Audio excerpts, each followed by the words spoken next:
Hello everyone, welcome back to YouTube channel Padhai analyse. This is Pooja. Discuss करेंगे आज हम session 2 रहेगा हमारा सोशल साइंस सीरीज का सेशन 2 है ये।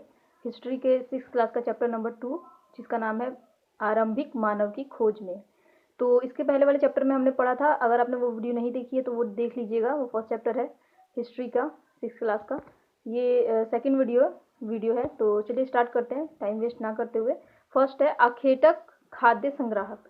तो इसमें हम पढ़ेंगे आरंभिक मानव की खोज कैसे हुई, मतलब कैसे हमें पता चला कि शुरुआत में मानव कैसे रहते थे, क्या खाते थे, फसलें उगाते थे कि नहीं उगाते थे, किसका शिकार करते थे, किस तरह की चीज़ें वो खाते थे, क्या उनके मतलब किस तरीके का वो काम करते थे, या उन लोगों ने उद्योग स्टार्ट कर रखा था। ये सारी चीज़ें हम कैसे जानेंगे, यहाँ इस चैप्टर में जानेंगे आरंभिक मानव की खोज में।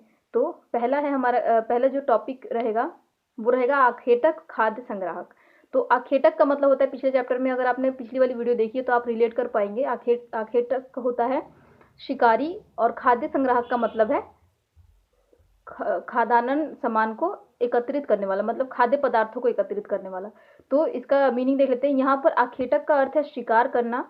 ठीक है, लोग उस समय क्या करते थे, जब कोई और ऑप्शन नहीं था तो लोग शिकार करके अपना भोजन एकत्र करते थे। और साथ में खाद्य संग्राहक का अर्थ है खाद्य पदार्थ को एकत्रित करना। खाद्य पदार्थ को एकत्रित करने से मतलब ये है कि जो भी फल वगैरह जो लगते थे पेड़ पर, तो उनको लोग खाते थे। उस समय के लोग आग जलाना भी जानते थे, उससे हम आगे पढ़ेंगे। कुछ अवशेष मिले हैं हमें, ऐसे कुछ स्रोत ऐसे मिले हैं जिससे हमें पता लगा है कि उस समय के लोगों को आग जलाना आता था। तो हो सकता है कि वो कुछ सब्जियों को मतलब पकाकर भी खाते हो या मांस वगैरह पका के खाते हो। तो आगे देख लेते हैं। उस समय 20 लाख साल पहले के लोग अखेटक खाद्य संग्राहक हुआ करते थे। अब ये कब की बात है, आज से 20 लाख साल पहले की बात हम कर रहे हैं यहाँ पर। जो कि जंगली जानवरों का शिकार करते थे और मछलियाँ और चिड़िया पकड़ते थे। फल मूल दाने, फल फूल दाने, ठीक है, पौधे पत्तियाँ अंडे वगैरह इकट्ठा करते थे और इसी से अपना भरण पोषण किया करते थे। तो हम यहाँ पे इतना समझ गए हम कि उस समय के लोग किस तरीके का से अपना जो है खाने का प्रबंध करते थे। कैसे करते थे, एक तो शिकार करके, और दूसरा है खाद्य संग्रह, खाद्यों का संग्रह करके। ठीक है, नेक्स्ट देख लेते। नेक्स्ट, आखेटक खाद्य संग्राहक समुदाय के लोग एक जगह से दूसरी जगह घूमते रहते थे। इसके 4 कारण थे। अब ऐसा आपसे क्वेश्चन पेपर में पूछ सकता है कि लोग क्यों घूमा करते थे। जैसे अभी आज के समय में तो लोग बहुत सारी वजह से घूमते हैं, लेकिन उस समय तो कोई यात्रा करने का साधन भी नहीं होता था। तो पहला कारण था लोगों के इधर उधर घूमने का, वो था भोजन की तलाश में। मतलब लोग भोजन की तलाश में यहाँ से वहाँ जाया करते थे। अगर वह एक ही जगह पर ज़्यादा दिनों तक रहते थे तो वहाँ के आसपास के पौधे फल और जानवरों को खाकर समाप्त कर देते थे, इसलिए उन्हें दूसरी जगह जाना पड़ता था। जब एक ही जगह पे लगातार रहते थे लोग कुछ समय के लिए, तो क्या करते थे, वहाँ के जो पौधे पे फल वगैरह थे और जो जानवर होते थे उनका शिकार वगैरह करके सारे जानवरों को वो लोग खत्म कर देते थे। तो दूसरे जानवरों की तलाश में और दूसरी फल फूल की तलाश में उन्हें जाना पड़ता था वहाँ से। नेक्स्ट है जानवरों की तलाश में। यहाँ पर वही वही वाली बात आ गई, जानवरों की तलाश में। जानवर भी अपने शिकार के लिए, अब ये वो वाले जानवर थे, कुछ लोग ऐसे भी होते, कुछ जानवर होते हैं जो कि शिकार करके खाते, मांसाहारी होते हैं। तो जो शिकारी जानवर होते थे वो अपने शिकार के लिए दूसरी जगह पे चले जाते थे, और उनके पीछे पीछे जो जानवरों का शिकार करने वाला मनुष्य था वो भी उनके पीछे पीछे चले जाते थे ताकि उनका वो शिकार कर सके। तो इसकी वजह से भी वो लोग एक जगह से दूसरी जगह जाया करते थे। मौसम के अनुसार, अब मौसम के अनुसार भी लोग यहाँ से वहाँ जाते थे। अलग अलग मौसम में अलग अलग पेड़ पौधों में फल आते हैं, इसलिए लोग उनकी तलाश में उपयुक्त मौसम के अनुसार अन्य इलाकों में घूमते होंगे। अब ऐसा होता है कि जैसे किसी मौसम में, जैसे अभी अभी क्या होता है, किसी मौसम में धान उगता है, किसी मौसम में गेहूँ उगता है। तो उस समय तो ये सब नहीं उगता था, लेकिन फिर भी फल फ्रूट का अपना एक समय होता है कि किस समय में वो कौन से फल फ्रूट आते हैं। तो उसके अनुसार ही लोग यहाँ से वहाँ जाया करते थे। और पानी की तलाश में भी लोग यहाँ से वहाँ जाते थे। जो जो लोग झील वगैरह के किनारे रहते थे, जो ऐसी नदियाँ थी जो हमेशा 12 मास मतलब पानी रहता है जिन नदियों में, वो तो ठीक है। लेकिन जो लोग ऐसी जगह पे रहते थे जहाँ पर बारिश की वजह से ही नदियों में पानी होता था, तो जब वो नदियाँ सूख जाती थी या झील सूख जाते थे, तो वो लोग उन लोगों को दूसरी जगह पे जाना पड़ता था जहाँ पे पानी हो और वो अपना जो है जीवन यापन कर सके। ठीक है, तो ये कुछ 4 कारण थे जिसकी वजह से लोग यहाँ से वहाँ घूमते थे। आप चाहे तो इसका स्क्रीनशॉट ले सकते हैं, ये नोट्स है, स्क्रीनशॉट ले सकते हैं। और जब भी आप कुछ भी पढ़ते हैं ना, तो एक कॉपी और पेन लेके बैठा कीजिए, ताकि आप उसमें से इम्पोर्टेंट, ये वैसे तो ये सारे इम्पोर्टेंट है, मैंने इसमें से कुछ भी इसमें एक्स्ट्रा नहीं डाला है। ये सारा आप चाहें तो एज इट इज उतार सकते हैं। और कभी भी जैसे हमेशा के लिए जब हम पढ़ते हैं ना, उस समय हमें लगता है कि हमने जो पढ़ लिया वो हमारे दिमाग में है, लेकिन कुछ समय के बाद एक निश्चित समय तक ही हमारे दिमाग में रह पाता है, उसके बाद वो वॉश आउट हो जाता है। तो ये ज़रूरी है कि हमारे पास कुछ लिखा हुआ हो, ताकि जब भी हमें हमें ज़रूरत पड़े तो हम उसको देख सकें, और आप इसे देखेंगे तो बहुत ही ईजिली समझ जाएंगे। तो आप चाहे तो स्क्रीनशॉट ले सकते हैं, लिख के भी रख सकते हैं अपने पास। अब आता है आरंभिक मानव की जानकारी। अब हमें कैसे पता चलता है कि आरंभिक मानव क्या करते थे, क्या नहीं करते थे, ये हम यहाँ पर जानेंगे। इसके बारे में थोड़ा सा पिछले चैप्टर में भी बताया गया है, वो वाली वीडियो देख लीजिएगा तो आपको पता लग जाएगा। आरंभिक मानवों के बारे में कैसे पता लगता है? स्रोतों से। जब भी खुदाई वगैरह होती है तो जो चीज़ें हमें प्राप्त होती हैं, तो इससे हम रिलेट कर पाते हैं कि पहले किस तरीके से लोग जीवन यापन किया करते थे। उनका टेस्ट वगैरह होता है तो पता चलता है वो कितने पुराने हैं, और सारी चीज़ें भी पता चलती है उससे। ठीक है, देख लेते हैं। आरंभिक मानव की जानकारी हमें स्रोतों से मिलती है। ठीक है, लोगों ने, अब स्रोत किसे कहते हैं, ये चीज़ ये जानने के लिए आप पिछली वाली वीडियो देख लीजिएगा, उसमें बताया गया है कि स्रोत किसे कहते हैं। लोगों ने अपने काम के लिए पत्थर और लकड़ी और हड्डियों के औजार बनाए होंगे। उस समय लोगों ने क्या किया था? पत्थरों से, लकड़ियों से और हड्डियों से औजार बनाए थे। ऐसे ही कुछ पत्थर के औजार आज भी बचे हुए हैं, जो कि मिले हैं हमारे, किनको मिले हैं? जो पुरातत्वविद होते हैं, जो कि खुदाई वगैरह करते हैं और इतिहास के बारे में रिसर्च करते हैं, उन लोगों को ये सारी चीज़ें जो है मिली हैं आज, जो जिनसे पता लगता है कि ये 20 लाख साल पुरानी है। ठीक है, इनमें से कुछ औजारों का उपयोग फल फूल काटने, हड्डियां और मांस काटने तथा पेड़ों की छाल और जानवरों की खाल उतारने के लिए किया जाता था। उस समय इन औजारों का यूज़ क्यों किया जाता था?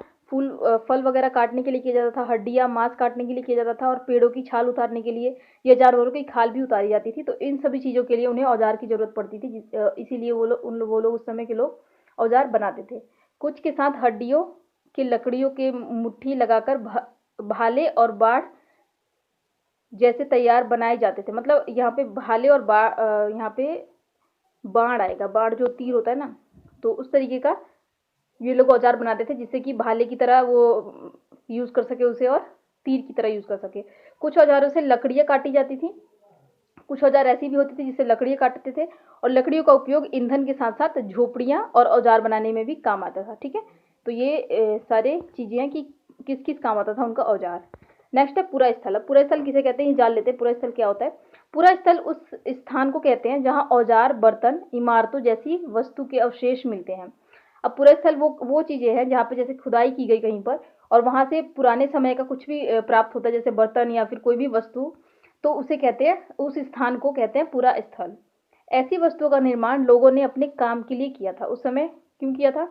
ऐसी चीज़ों का निर्माण अपने काम के लिए किया होगा। बाद में वे उन्हें वहीं छोड़ गए, और बाद में या तो ठीक नहीं बने होंगे, या फिर कुछ भी दिक्कत हो, या वहाँ पे छोड़ के वो लोग उसे चले गए और वो मिट्टी में मतलब दब गया। और अभी जब भी खुदाई होती है तो कहीं ना कहीं ये चीज़ें निकल जाती है, तो उस स्थल को पूरा स्थल कहा जाता है। अब नीचे देख लेते हैं, पूरा स्थल का कुछ नाम दिया हुआ है। आखेटक खाद्य संग्रह के पूरा स्थल, मतलब जहाँ से ये चीज़ें मिली है हमें। फर्स्ट है भीमबेटका, जो अभी मध्य प्रदेश में है। मध्य प्रदेश को पहले भीमबेटका कहा जाता था। फिर है हुंसगी, और फिर है कुरनूल गुफाएं। कुरनूल गुफा से राख के अवशेष भी मिले हैं, जिससे ये पता लगता है कि उस समय के लोगों ने आग जलाना सीख लिया था, और आग जला के वो कुछ मांस वगैरह पकाकर खाया करते होंगे। तो ये 3 स्थल है, ये आपको याद रखना है। हो सकता है एग्जाम में पूछ ले कि पूरा स्थल मतलब 4 ऑप्शन दे दे आपको और पूछे कि इसमें से बताइए पूरा स्थल कौन सा है, या ये भी पूछ सकता है कि राख के अवशेष कहाँ से मिले और वहाँ पर आपको ऑप्शन दे दे। तो ये चीज़ आप याद रखिएगा। नेक्स्ट है उद्योग स्थल। अब उद्योग स्थल किसे कहते थे? जहाँ लोग पत्थर के औजार बनाते थे उन्हें उद्योग स्थल कहा जाता था। जहाँ पे लोग ऑफिशियली, जहाँ पर लोग अपना कोई भी उद्योग स्टार्ट करते हैं या कुछ बनाते हैं, उसी को उद्योग स्थल कहा जाता है। तो यहाँ पर भी जो, जहाँ पर लोग पत्थरों काट कर औजार बनाते थे, उस जगह को कहते थे उद्योग स्थल। और कुछ ऐसी भी जगह होती थी जहाँ पर लोग रहते भी थे और वहाँ पर वो लोग अपना ये काम भी करते थे, तो उसको कहते हैं आवासीय उद्योग स्थल। ठीक है, ये चीज़ आप याद रखेंगे। नेक्स्ट है पाषाण, यानी कि पत्थर औजारों का निर्माण। अब पत्थर के औजारों का निर्माण किस तरीके से किया जाता था, यहाँ पर ये पॉइंट दिए गए। 2 पॉइंट है। पहला है पत्थर से पत्थर को टकराकर, और दूसरा है दबाव शल्क तकनीक के द्वारा। ठीक है, पत्थर से पत्थर टकराकर तो आपको पता चल रहा होगा, एक पत्थर से दूसरे पत्थर को मतलब मार मार कर उस पर और औजार बनाया जाता था। और दूसरा दाब शल्क तकनीक ये है कि जैसे एक पत्थर को रख दिया गया, दूसरा दाब शल्क तकनीक का मतलब ये है कि जैसे एक पत्थर को नीचे रख दिया जाता था और दूसरे किसी भारी चीज से उस पर वार किया जाता था, तो उसे कहा जाता था दबाव शल्क तकनीक द्वारा। अब आपने अभी भी देखा होगा कि जैसे कोई चीज टूटती नहीं है ना, तो उसको ऐसे रख दिया जाता है जिससे कि वो खड़ा हो जाए और फिर उस पर मारा जाता है बीच में, तो वो दो हिस्सों में टूट जाता है। तो इस तरीके का ये दबाव शल्क तकनीक जो है इस तरीके की तकनीक है। नेक्स्ट है बदलती जलवायु। अब उस समय कुछ जलवायु में परिवर्तन भी होते थे, देख लेते हैं। लगभग 12,000 साल पहले दुनिया की जलवायु में बहुत बड़ा परिवर्तन आने लगा और गर्मी बढ़ने लगी। कई क्षेत्रों में घास के मैदान बनने लगे। इस कारण घास खाकर जिंदा रहने वाले जानवरों की संख्या बढ़ने लगी। तब शिकार करने वाले लोग इन जानवरों के खाने पीने की आदत और प्रजनन के समय की जानकारी हासिल करने लगे। अब 12,000 साल पहले क्या हुआ, जलवायु में बहुत ही बड़ा परिवर्तन आया, जिससे क्या हुई, गर्मी ज़्यादा बढ़ने लगी और गर्मी बढ़ने की वजह से घास के मैदान बनने लगे। जब घास के मैदान बन गए तो घास को जो खाकर जिंदा रह पाते थे वो सारे जानवरों की संख्या जो है वो बढ़ने लगी। जब इन जानवरों की संख्या बढ़ने लगी तो लोग भी इनके पीछे जाने लगे और मतलब इनके साथ रहकर ये जानने लगे कि किस तरीके से ये जो जानवर है उनकी आदतें क्या हैं और वो प्रजनन कैसे करते हैं। ठीक है, इस सब की जानकारी वो लोग लेने लगे। हो सकता है उस वक्त वो लोग इन जानवरों को पालने के बारे में भी सोचते हो। इसी दौरान उपमहाद्वीप के अलग अलग इलाकों में गेहूं और धान जैसे अनाज प्राकृतिक रूप से उगने लगे थे। ठीक है, इसी समय क्या हुआ, 12,000 साल पहले क्या हुआ, उपमहाद्वीप में बहुत सारे इलाकों में अपने ही आप गेहूं और धान उगने लगा था, मतलब प्राकृतिक रूप से। ठीक है, फिर लोगों ने धीरे धीरे इसकी जानकारी ली और उसके बाद खुद से इन्होंने अनाज को पैदा करना सीख लिया। मतलब जब उगते होंगे तो उन लोगों ने पता लगा लिया कि कब ये उगते हैं, किस तरीके से इनको हम रख रखाव कर सकते हैं। तो ये सारी चीज़ें उनको, इन सभी की जानकारी उनको प्राप्त हुई और फिर उसके बाद वो लोग खुद से अनाज पैदा करने लगे। नेक्स्ट है शैल चित्रकला। ये बहुत ही इंपॉर्टेंट क्वेश्चन है, ये पेपर में पूछ लिया जाता है। शैल चित्रकला क्या होती है? जो गुफाओं पे चित्र बनाए होते हैं उसको कहते हैं शैल चित्रकला। जिन गुफाओं में लोग रहते थे उनमें कुछ की दीवारों पर चित्र मिले हैं। इनमें कुछ सुंदर उदाहरण उत्तर प्रदेश और दक्षिण उत्तर प्रदेश की गुफाओं में मिले हैं।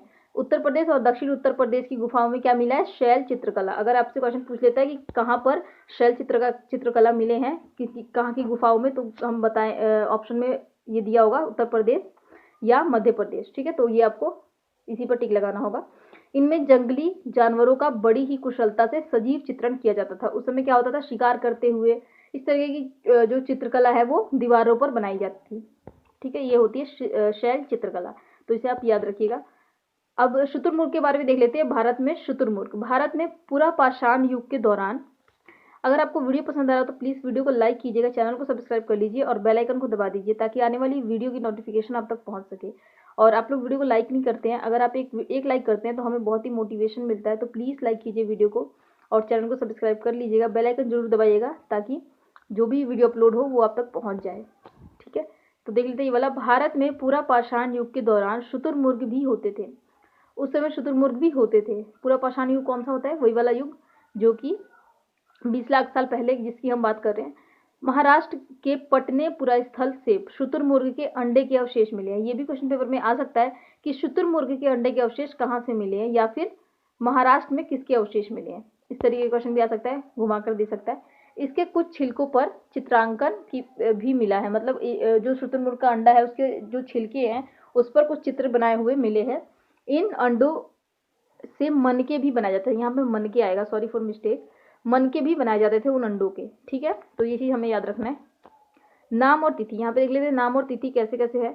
आरंभिक काल को पुरापाषाण काल कहते हैं। जो स्टार्टिंग का जो काल है उसे क्या कहते हैं? पुरापाषाण काल। ये दो शब्दों यानी इस काल को 3 भागों में बांटा गया है, आरंभिक, मध्य और उत्तर। नेक्स्ट है मध्य पाषाण काल, मेसोलिथ। इसे मेसोलिथ इसलिए कहा जाता है क्योंकि इसमें सबसे ज्यादा पर्यावरण बदलाव आए थे। तो अगर ऐसा क्वेश्चन पूछ लेता है सीटेट के एग्जाम में कि मध्य पाषाण काल के समय किस चीज में बहुत ज्यादा परिवर्तन हुए थे, तो वो लिखेंगे हम क्या? पर्यावरण में बहुत परिवर्तन हुआ था। या फिर ऐसा पूछ लेता है कि पर्यावरण में बदलाव किस काल में सबसे अधिक हुआ है, तो इसका तो आंसर आ जाएगा हमारा मध्य पाषाण काल। ठीक है, या माइक्रोलिथ पूछ सकता है, सॉरी मेसोलिथ पूछ सकता है। मेसोलिथ का क्या मतलब है, तो हम क्या बताएंगे? पर्यावरण में बदलाव। ठीक है, नेक्स्ट है लघु पाषाण काल। लघु पाषाण काल होता है माइक्रोलिथ। माइक्रोलिथ क्यों कहा जाता है? क्योंकि उस समय के जो भी औजार बनाए गए थे वो बहुत ही ज्यादा छोटे हुआ करते थे। ठीक है, तो इसीलिए इसे माइक्रोलिथ कहा जाता है। इसमें भी अगर इस तरीके का क्वेश्चन पूछता है कि माइक्रोलिथ क्यों कहा जाता है, तो हम यही बताएंगे कि छोटे औजार होते थे इसलिए। और अगर ये पूछता है कि छोटे छोटे औजार कौन से काल में बनाए जाते थे, तो ये हम लगाएंगे लघु पाषाण काल पर। या फिर ये पूछ सकता है कि लघु पाषाण काल में किस तरीके के औजार बनाए जाते थे, तो हम क्या लगाएंगे, छोटे औजार। ठीक है, तो इसी के साथ ये सेशन हमारा कंप्लीट होता है। अगर पसंद आई हो वीडियो तो प्लीज़ लाइक कर दीजिएगा, चैनल को सब्सक्राइब कर लीजिएगा और इसी तरीके की वीडियो देखने के लिए बेल आइकन को भी दबा लीजिएगा, ताकि जो भी वीडियो मैं अपलोड करूँगी वो आप तक पहुँच सके। अगर आप चाहें तो इसका स्क्रीनशॉट ले सकते हैं। ये नोट्स हैं जो कि आपका पेपर 2 के लिए बहुत इंपॉर्टेंट है। यहाँ तक का आपने, यहाँ से आप ले सकते हैं स्क्रीनशॉट अगर आपको लेना हो तो।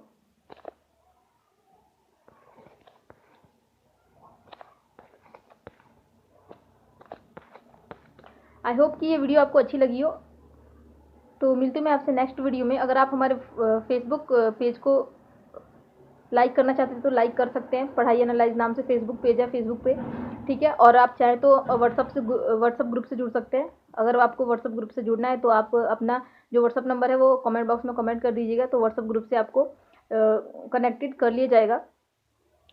और अगर आपको कोई कमी लगती है इस वीडियो में तो आप प्लीज़ कमेंट करके बताइए कि क्या कमी लगती है, या अगर आपको समझ में नहीं आता है तो बताइए कि मेरा समझाया हुआ आपको समझ में नहीं आया, जो भी प्रॉब्लम जो भी। और अगर आपकी कोई क्वेरी भी है जो आपको समझ में नहीं आया तो आप पूछ सकते हैं मुझसे कमेंट करके। तो चलिए इसी के साथ bye and thank you for watching this video.